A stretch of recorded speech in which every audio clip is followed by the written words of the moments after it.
Let's continue. So we now move on to now that we've concluded the UEFA Champions League. It's done, said. You understand? We know the teams that have qualified for the last four. Obviously, the record time champions, Real Madrid, Bayern Munich, as well as Borussia Dortmund and Paris Saint-Germain, right?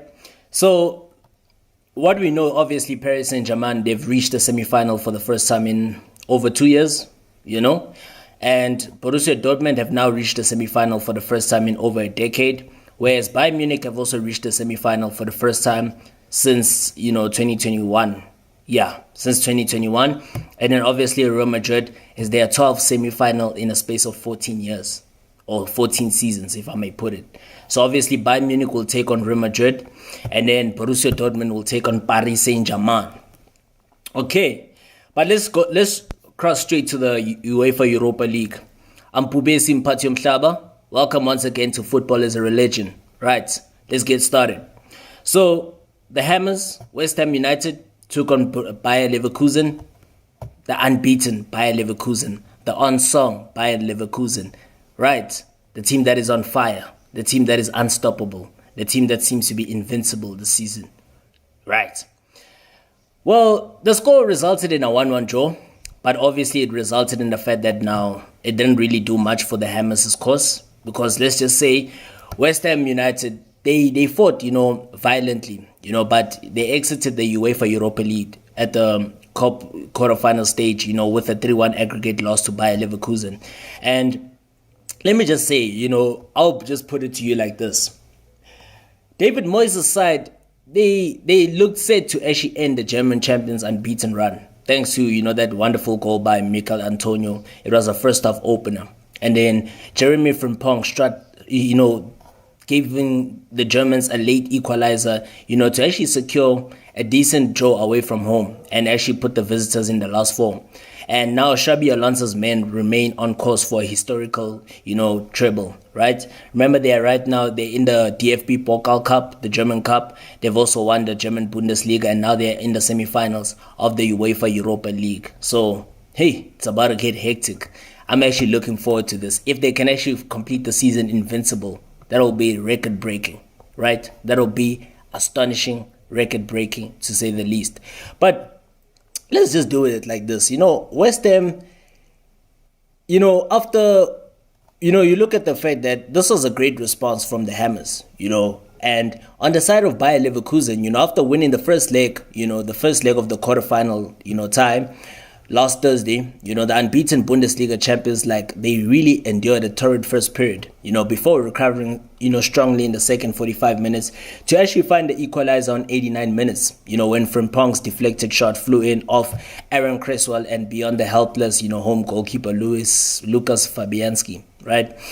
But West Ham, apart from that, they had dominated, the first period, and they deservedly, moved ahead, with 13 minutes on the clock when Mikel Antonio rose bravely to power a header into the net from a delightful, right, Gerard Bowen cross into the net, and what I can just say is, Gerard Bowen, he now has added his numbers in terms of his tally of goal contributions, whether it becomes like the number of goals that he has scored or whether it's assists, he's just adding to his contribution, right? And it tells you that Gerard Bowen is one of those guys that he's really going to make a strong impact, for the Lions, for the Three Lions, at this year's UEFA Euro competition, tournament in Germany. And West Ham afterwards, their performance really seemed to drop in the second, period. They seemed to run out of steam a lot, after the halftime break. And I can just say it was another Xabi Alonso masterclass again. Because Xabi Alonso, he made several changes, to actually steady matters with Leverkusen, deservedly progressing to the semi-finals, and they will set up another meeting with Roma. It's a repeat of last season. It is a repeat of last season. Was it around this stage when they met? Yes, it was. I remember very well. Roma had already won they won at home, and then they went away from home at the Bay Arena, and they secured a draw. They parked the bus for the entire 90 minutes, and that's how they were able to secure victory away from home. So But remember now, AS Roma have got a new coach at the helm in Daniele De Rossi. So I'm predicting the fact that they might approach this tie differently, compared to how Jose Mourinho approached it last season.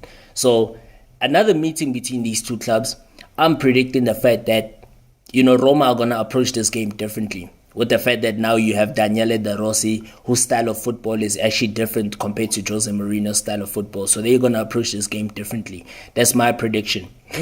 And again, Leverkusen, they basically remain on course, for a historical treble once again. Now it's the German Cup and the Uefa Europa League with the club's first Bundesliga crowd, already in the bag. It just says a lot. And you ask yourself, man, who can actually beat this team? Because it looked like Leverkusen might finally suffer their first defeat since going down 3-0 at Bochum, on May the 27th last year, as West Ham actually produced a rousing first half performance without finding the crucial equalizer. But Alonso's remarkable side, do not appear to know the meaning of losing. And suddenly, they just do not accept losing. From Pong's late equalizer extending their remarkable sequence of results to 44 matches unbeaten, Roma will be the next side to try inflict a meaningful loss on them when they meet in the semi-finals after edging, 1-0 aggregate win over their German side at the same stage of the Europa League last year, just like I mentioned earlier on. But judging, by their ability to cope with pressure in hostile surroundings, Leverkusen will take some stopping this time. Because, going to the Italy's capital, playing at the Stadio Olimpico, that's another ground that you wouldn't want to play, knowing that, the Romans, they can create a hostile atmosphere for their, opponents. And again, I would just say my man of the match is obviously Jared Bowen. He put up, a splendid performance. He brings so much to this West Ham side on the big occasion. He ran himself into the ground, provided the assist for Antonio's opening goal. He posed Leverkusen so many problems with his appetite to actually perform. Symbolic of the home side's attitude to press, space all over the pitch. And Jared Bowen is one for the future. He's one to actually watch out for. That's what I'm saying, hopefully, if Gareth Southgate can actually get, his squad right and actually pick the right lineup, the proper lineup, I promise you, England can go on to win the Euros. They can go on to win the Euros in Germany this year. Di Maria. And I love Di Maria so much, man. I admire him so much. He's had a splendid career, and he's one of the most underrated players ever. For me, he belongs on that list of the all-time greats. He does belong on the list of the top 10 all-time greatest players of all time, Di Maria. Irregardless of the fact that he's underrated, but you know what? You just cannot underestimate or undermine the contribution that he brings to every team. It's just unfortunate, obviously, at Argentina, they don't give him a lot of credit, but they should. Yes, I know we give Messi all the credit, but guys, let's give Di Maria his flowers. Let's give Di Maria his flowers. We should. Yes, this game between Marseille and Benfica, it was a pretty even game. Evenly balanced, evenly poised. And now, the French side, now they down the Eagles on penalties, to actually secure a semi-final spot in the UEFA Europa League. And to say the least, I thought Benfica, were going to hold on to their 2-1 advantage and add to it. But, obviously, playing at the Stade Velodrome, that crowd is splendid. The way they just drove on the Marseille team on the night, and the Ligue 1 side, struck late on through, Faris Mombagna, right, to actually take the UEFA Europa League quarterfinal tie against Benfica to extra time. And the contest, went all the way to penalties. And unfortunately, it was the French side who triumphed. And Angel Di Maria was the man who missed the first penalty, and Benfica, from that point in time, they never recovered. Because Olympique Marseille, they converted all their spot kicks to actually win 4-2 on penalties, right? And yes, the sides, were actually deadlocked at 2-2 on aggregate. And now Marseille will actually go on to face Atalanta in the semi-finals of the UEFA Europa League. Remember. So let me just give you a clear contest of the game, right? I would just say, based on how the game was, right? Marseille completely dominated the match. We can all agree on that fact. Is that Marseille dominated the match, and which they went into, with the 2-1 deficit. But for much of the game, it appeared that they might be, held out by, a stout, a solid Benfica defense and the goalkeeping of, Anatoly, Truben. You understand? So he was actually very pivotal in the stakes, keeping the scores deadlocked, making sure that, Benfica don't concede as much goals as, they could have conceded, right? So it really took, resilience. It had to be a matter of the goalkeeper had to really do his job properly and effectively as the last man, right? But it wouldn't really be as effective as, for the whole entire 90 minutes, because now it only happened up until, the substitute, Fares, Mount Bagner headed home from a cross, from a Pierre-Emerick Aubameyang cross 10 minutes from time. Remember, Pierre-Emerick Aubameyang noted, what we should note is that he's the all-time leading goal scorer in the Uefa Europa League with 32 goals to his name, right? Spanning from playing for Arsenal, playing for Borussia Dortmund, Barcelona, Saint Etienne. So he has really bagged the net, right, for every club that he has played for, in this particular competition. And again, coming back to the encounter, it was actually a pulsating, 45 minutes. The second half was so pulsating. And extra time was a more measured affair, with both sides out on their feet by the end of the 120 minutes.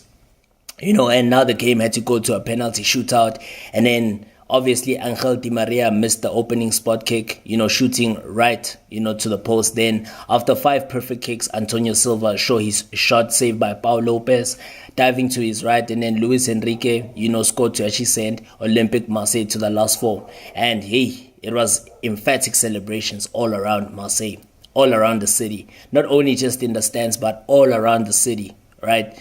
And again, I just have to talk about, the tactics that Benfica deployed in this particular encounter.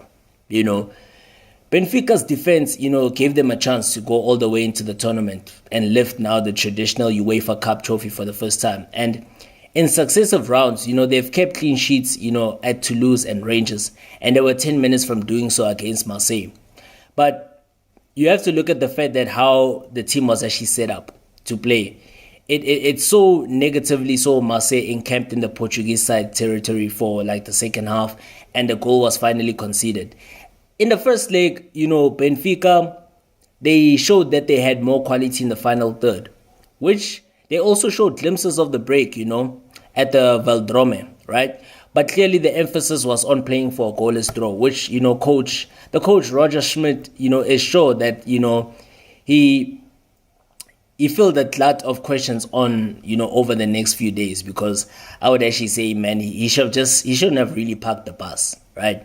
I would actually say, you know what, guys, let's go that one goal, that one insurance goal, and then we put this tie to bed, and then from that particular moment in time, we park the bus, okay? That's how it is. But look, Benfica had a very decent game. Yes, their defense was very compact, but, they should have done more. I think those tactics were wrongfully deployed, you understand, from the coach. And I would say, in my opinion, the man of the match, I would give it to Jordan Verretot. What an important asset he is to this team, because you look at, he's a veteran, right? This team is filled with young talent. And himself, alongside Aubameyang, are the elder statesmen in the team, and both were key figures. They played a pivotal role as they kept their teammates from dropping their intensity when it actually appeared that a goal might not come around. And Verretot, gets the nod for the high game, of 5 key passes, even if Aubameyang untimely, set up the equalizer with a fantastic cross.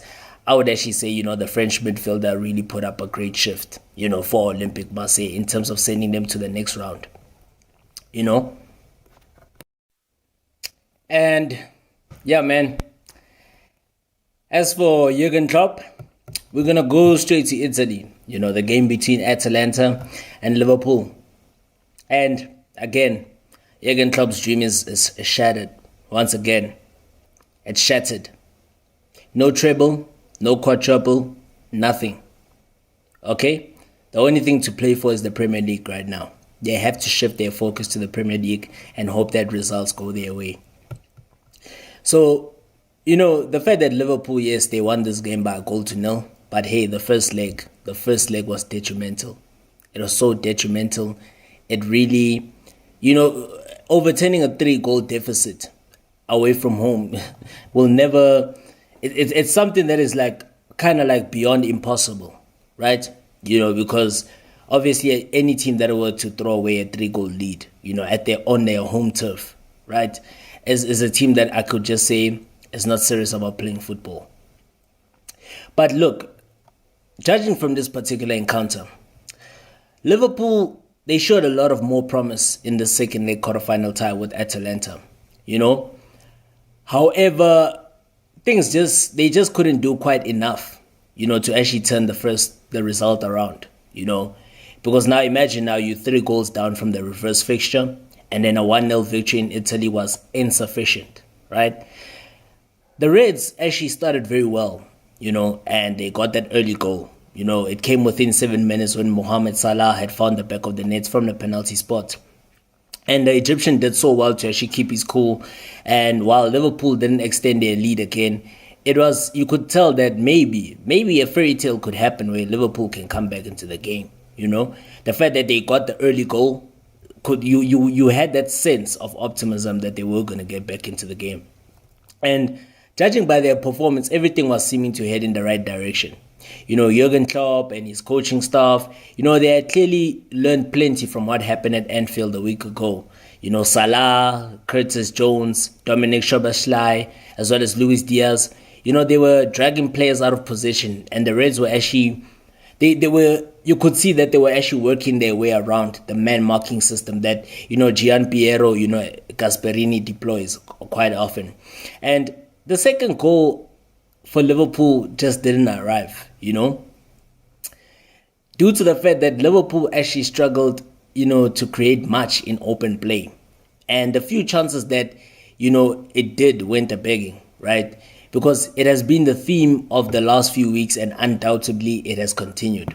Where whenever Liverpool are able to actually, create those meaningful chances, they are not able to take them. They are not able to capitalize on those chances. And that's exactly what happened in this game. Once again, because we've been seeing that time in and time out.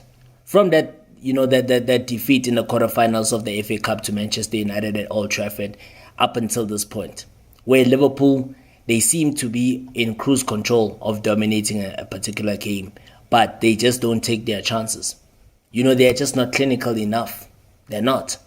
And again, what I can just say, the only positive that I could just say from this particular encounter is that maybe Trent Alexander-Arnold, he played around 70 minutes. The fact that he's tired, he was actually very excellent in the first half, and he displayed his quality. And Alisson Becker was also very good. And Cody Gakpo, he just continues, with his upward trajectory.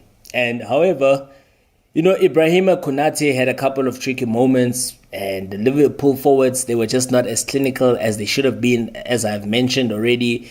But the tie was just not lost there, right? The damage had already been done at Anfield. Okay? The damage was long done at Anfield. So Liverpool, hopefully they will learn their lesson from this particular, tie, to say, look, don't be complacent.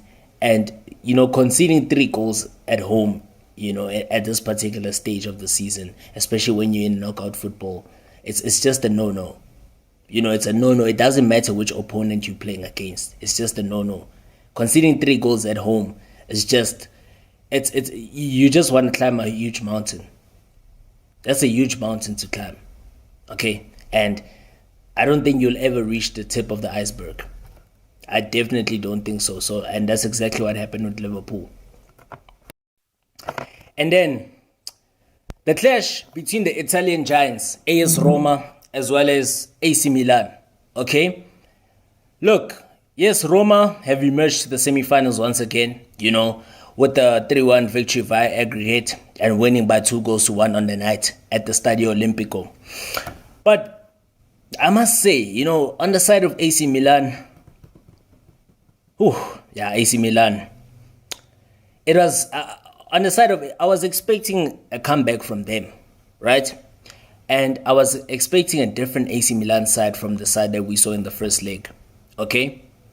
But that's not what we saw in this particular encounter. You know, AC Milan, their biggest downfall was that it was just a deployment of poor tactics, right? And AC Milan, they just lacked the mentality to actually win this game, you know? Because AC Milan, they failed to actually complete the turnaround, you know, in the second leg of the UEFA Europa League against Roma. And instead of that, they were actually embarrassed, you know, as the home side actually played better, you know, despite being a man down from 30 minutes onwards. That's just a shock. Considering a team of AC Milan's caliber, you'd expect that they would make use of that one-man advantage. But exactly, AC Milan just didn't do so. And indeed, it was another bleak performance by the Rossoneri. And despite dominating possession, they had a very hard time creating anything of meaningful value. You know, yes, Matea, you know, Gabbia ended up on the score sheet with a beautiful header, but it was too little too late. You know, it was too little too late. And Stefano Pioli, he got his fair share of criticism, and I also do, you know, criticize him because I think he deployed poor tactics on the night, right? And it just goes back to the fact that AC Milan, they all show promise all the time, you know? Just when they get to that particular stage of the season, they seem to drop the ball in major tournaments, you know? Especially if you look back last season, in the Champions League semi-finals against Inter. They dropped the ball completely.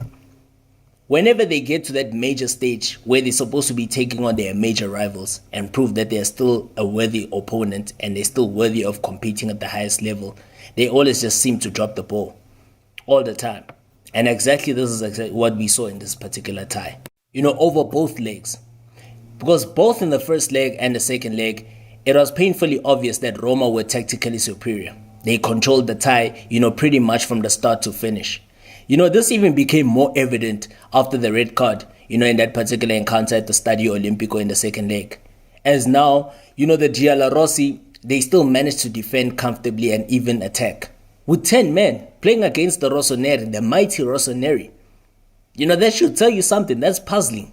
That's mind-blowing. It speaks volumes, you know. And heading into the second leg, you know, one would have actually expected Pioli to actually come up with some new tactics. But instead of that, it looked pretty much the same. You know, there are so many question marks from that particular performance. And the manager doesn't actually do a good job at answering those kind of questions. Because look at, for example, let me demonstrate to you guys, for example. You look at the decision to actually start Yunus Musa, right? Yes, it was understandable theoretically. Theoretically, starting Yunus Musa, right? It was actually understandable on theory. Theoretically, it was, right? However, you know, his position in the team was to actually facilitate David Calabria's inverting. You know, a position where the Italian is largely untested, and when he has played there, you know, he has not shone. And Pioli's stubbornness to actually continue, you know, with this failed experiment, you know, certainly, you know, it's a great highlight of his incompetence, right? And in addition to the poor performances that these tactics result in, you know, the main worry of the decline of the stars in the team is Theo Hernandez as well as Rafael Leao. You know, even though the latter was able to get an assist, where they were never really at their best in the tie, and no one can actually feel for them. You know, I was very disappointed by the duo. They just did not rise to the occasion in both ties, in both legs, I mean to say. And the same goes for the American Christian Pulisic and many other players. You know, as the tactics, they just don't seem to elevate the key figures in the team. Whereas on the side of the club from, you know, the Italy's capital, you know, AS Roma did a perfect job in neutralizing AC Milan. But it was also clear that, you know, Pioli's tactics, you know, left a lot to actually be desired. And we truly mean a lot, you know, to be desired. I say it leaves a lot to be desired, man. Those tactics were just horrendous. It was a disaster. It was a complete disaster. I mean, you know, when you're watching a game, a match day between AC Milan and AS Roma, it should always be competitive. It's supposed to be fierce. You should feel the rivalry, man. The rivalry. You know that rivalry that we used to see back in the days. Francesco Totti versus Andrea Pirlo. Huh? Where's that rivalry, man? You know, that competition, that fierceness. You know? It's like I didn't see that. Maybe I'm sorry to say this. Maybe if I'm over-exaggerating, maybe perhaps I might, but I don't think I am, because it's not. I didn't really see that much of rivalry, man. That fierce rivalry that I was actually anticipating, that I was, eagerly anticipating, over both legs. Because look, let's just look at Olivier Giroud. Let's be honest about Olivier Giroud. Yes, Olivier Giroud, he helped AC Milan win the Scudetto in the 2021-2022 season. And considering the money, that they are paying him, it was a great signing, right? It was actually a great signing for AC Milan, considering the amount of money that was actually paid, to Chelsea, during the season before that particular season when AC Milan won the Scudetto. It was a great signing, massive signing for the Rossoneri. However, I look at the fact that I think his era has actually come to an end, because this particular performance against AS Roma, the second leg, this performance at the Estadio Olimpico, is just further proof. It just proves that, he's done, Soon he should just look forward to retirement, because it was horrendous, man. Because Olivier Giroud, he lost most of the duels against the Roma defense, and whenever he got on the ball, he always seemed to make the wrong choices, as well as the fact that you saw the time when Olivier Giroud received the ball from Luka Jovic, right? And then he decided to kick the ball high into the sky. I don't understand why he did that, Giroud has never been known for first touch and his combination of play, despite the fact that, he's capable of nice flicks here and there. However, I must say that it actually feels like, he has truly lost his touch, and age has actually caught up with him. Given on numerous occasions he gave the ball away too cheaply. And furthermore, this particular performance in the second leg, it also demonstrates the fact that he really struggled to actually find the right position in the box. And that is despite AC Milan sending a bunch of crosses. And as for Olivier Giroud, he will most likely start in the derby. So there is a chance of him, proving us wrong. He can prove the Rossoneri faithful wrong, even us, wrong. But I just cannot imagine that in my head. I just can't picture that in my head to say, will Giroud really improve on this after this dismal performance? It's something that I just can't picture in my head. I don't see that image. Because in big games like this, of this magnitude, considering the fact that AC Milan need to win silverware, to salvage their season, yes, they will qualify for Champions League football. That's a guarantee, right? But silverware is just as important as well. Cap it off with silverware. Restore parity. Restore dignity. Bring the Europa League back to the San Siro, back to Milan, the city. But again, it's just one of those. I thought big players are meant for big games. Big games are for big players. But it seems like in these kind of games, not all big players show up. Leao didn't show up. Theo Hernandez didn't show up. Giroud didn't show up. Christian Pulisic didn't show up. The list goes on and on. And even look at the midfield. There was a no-show in that midfield. The midfield was a big problem from start, and it ended up, punishing the Rossoneri.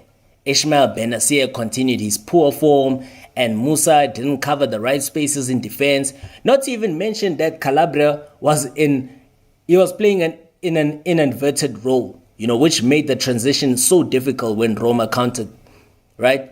And without a doubt, this issue is Pioli's responsibility, as the players are clearly good enough to perform better than that. I would say that, and at very least, they are able to do the minimum defensive cover, but AC Milan didn't even create that in this particular encounter, which points to a fatal tactical error. And after the second goal, Pioli also, he decided to take off Bennacer and replace him with, Luka Jovic. And this actually left AC Milan even more exposed in the center of the park. And then Musa, he continued his role on the right flank. And despite being a man down, Roma was still able to keep, possession. when they regain the ball, right? And you look at, Tijani, Reinders, he has arguably been one of AC Milan's best players this season. And looking back, I would actually imagine the fact that he would start in such a big game, right? And he might not even have been as brilliant as, expected when he came off the bench, but I still find it so difficult to understand why they didn't even start him, why he was not starting in the game. Because look at Roma. Roma had a lot of energy about them. And above all, the grit, which untimely helped them actually see the game out after the red card. This used to be one of AC Milan's main strengths too. But this is clearly not the case anymore. And which is a very alarming sign. And what I say is that AC Milan used to have the strength of actually say, even when they're playing with, 10 men, AC Milan used to be so strong that they would even be able to survive and still be able to walk away with a massive result, playing with a man short. That's AC Milan. The fact that AC Milan have got 7 Champions League titles, it shouldn't be taken for granted. There's a reason why. And that's the pedigree that we expect from this AC Milan team. They're supposed to demonstrate and showcase that pedigree. But they didn't. Because teams do, go through tougher periods. But AC Milan came into this tie with 7 consecutive wins, following the tie though. And they now have not won in 3 games. And now the confidence should have actually helped them. In other words, I would say, they appeared to actually be beaten from the get-go. And it's clearly demonstrated in the fact that AS Roma actually wanted to win this game more than their opponents. And since the infamous game against Rio Ave in the Uefa Europa League qualifiers, Pioli has always been keen to highlight, the impressive mentality of this team. Unfortunately, I would just say, frankly, this whole season, we haven't seen enough of that mentality. And it has actually cost the Rossoneri a lot. As, alluded earlier on, this has been mainly the case in big games. I've seen a lot of turnarounds in, against smaller teams, but that is, when you need the mentality the most. The question is, how will AC Milan be able to resolve this issue? And perhaps there's only one solution, but they can do it. Because Pioli, he should really stop with his stubbornness, man. And now look, he's costing himself because now his future hangs in the balance. And it seems like this particular defeat was the final nail in the coffin for Pioli's tenure at AC Milan. An incredible performance in the derby seems unlikely, and the fact remains that the Rossoneri have been knocked out of the Champions League, Coppa Italia, and now the Europa League. And finishing in second place is good, but no. AC Milan is a team that is supposed to be competing for all honors, man. They're supposed to be really competing at the highest level. Look, one thing I must say is that the teams that are trailing behind AC Milan on the league standings of the Serie A have been very inconsistent. Juventus have collapsed completely. They've collapsed completely. And if it hadn't been for that, AC Milan would, probably been ahead. I would say Juventus would probably have been ahead of the Rossoneri. Because seeing this is like Pioli's 4th full season in charge of the club. And the fans, have the right to expect a lot more, especially since the squad has actually improved a lot over the years. It's arguably even better than the Scudetto squad, which says a lot about the decline of Pioli's tactics. And this season doesn't just scream any progress. And it's difficult to actually think that the management can look at the outcome and think, yes, let's give him another season. Or, it almost cannot be justified in any way. But it remains to be seen what the decision will be made. Because, this was just a poor performance, man, from AC Milan, man. Very poor, man.